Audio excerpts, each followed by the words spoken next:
ఒక బిడ్డ జన్మించాడు. కాని అతని పుట్టుకే ఓ చరిత్ర మొదలుపెట్టింది. ఆ బిడ్డకి కలలు భారీగా ఉండేవి. కాని బిదదనమే అతని మొదటి ప్రత్యర్థి. ఈరోజు మనం చూసే హిట్మాన్ ఓ గొప్ప యోధుడి కథ.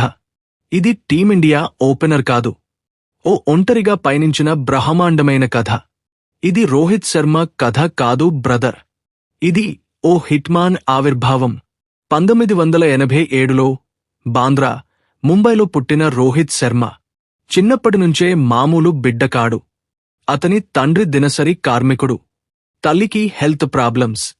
అతని బాల్యం బిదదనంలో గడిచిన కలలు మాత్రం క్రికెట్ మైదానాల్లో ఆడిపోయేవి. ఇంటి దగ్గరనుంచే ఆట మొదలైంది. స్కూల్ గ్యాలరీల దగ్గరికి చేరింది. రమాకాంత్ ఆచ్రేకర్ గారి చేతిలోకి రాగానే అతని టాలెంట్ మెరుపులా వెలిగింది. 2007 T20 వరల్డ్ కప్ సౌతాఫ్రికాతో మ్యాచ్లో 50 నాటౌట్. ఫైనల్లో ఫీల్డింగ్లో కోలాహలం. కాని తన ఆటతో భారత్ గెలిపించాడు. ఈ టోర్నమెంట్ అతనికి ఒక జీవితం ఇచ్చింది. అతను స్టార్ అయ్యాడు. కాని ఆ స్టార్ మెరిసింది కాస్త ఆలస్యంగానే. 2008 నుంచి 2012 మధ్య రోహిత్ సతమతమయ్యాడు. ఓసారి వరల్డ్ కప్ టీం నుంచి తప్పిపోయాడు. ఇతని కెరీర్ ముగిసిందని చాలామంది చెప్పారు. అయితే అతనికి తెలిసింది ఒకే ఒక్క మాట: కంబ్యాక్.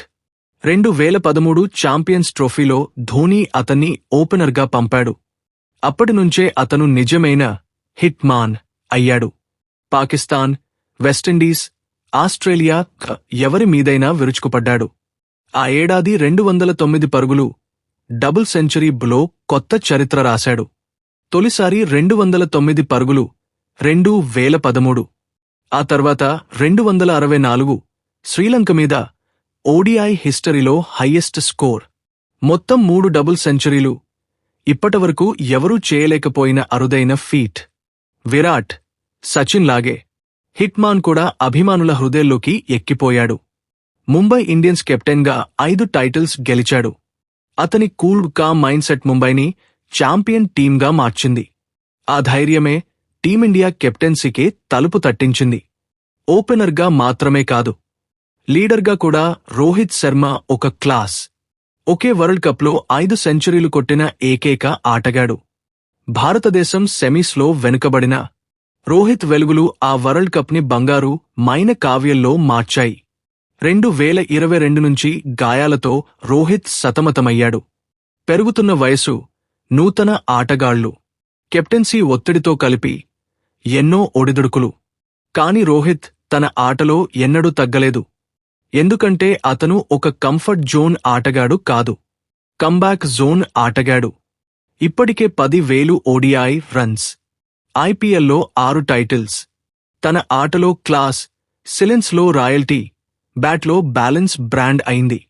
ఈ జనరేషన్కి హిట్మెన్ అంటే ఒక మాస్ లెజెండ్ ఫీలింగ్. హిట్మాన్ కథ ముగియలేదు బ్రదర్, ఇప్పుడే మొదలవుతోంది. జీవితంలో మీరు కూడా ఓ విఫలతకి గురైతే ఒక్కసారి రోహిత్ శర్మని గుర్తుపెట్టుకోండి. కష్టాల మీద హిట్స్ కొట్టిన ఆటగాడే నిజమైన లెజెండ్. ఈ కథ మీ హృదయంలోకి హిట్ అయితే వీడియోని లైక్ చేయండి. మీకిష్టమైన రోహిత్ ఇన్నింగ్స్ ఏదో కామెంట్ చేయండి. ఇంకా ఇలాంటి మోటివేషన్ కథల కోసం ఛానల్ని సబ్స్క్రైబ్ చేయండి.